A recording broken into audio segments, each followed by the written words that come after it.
House Beats exclusive.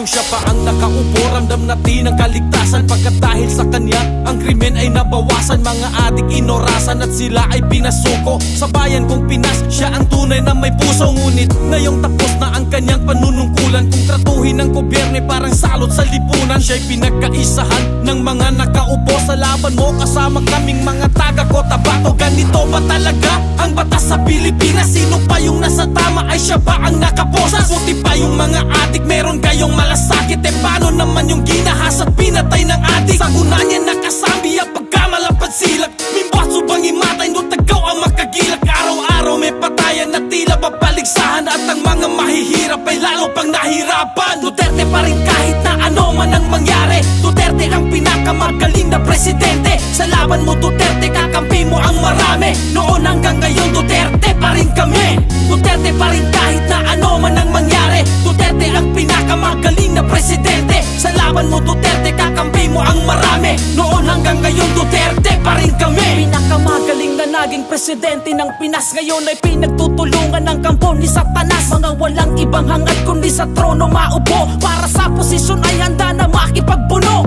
Nung kanyang panahon ay nabawasan ang sagabal. Ngayon ay bumalik kaginabo nagipagkamal. Bamad silak pang imatay langon doon namin balingan. Balik sa dating gawe, wala nang kinakatakutan. Ano na ang nangyari sa pinasigla ng bayan? Ang sukli ba ay kulungan sa kanyang pinaghirapan? Galit ba kayo pagkat siya'y masakit magsalita? O galit kayo kasi siya yung maraming nagawa? Nakilala ang Pinas nung si Digong ang presidente. Di nyo kayang nakawin ang respeto kay Duterte. Pilipino bang sa Moro ay hindi nyo malulugo? Ang may bakal na kamay ang tunay na mahal ng tao. Duterte pa rin kahit na ano man ang mangyari. Duterte ang pinakamagaling na presidente. Sa laban mo Duterte, kakampi mo ang marami. Noon hanggang ngayon Duterte pa rin kami.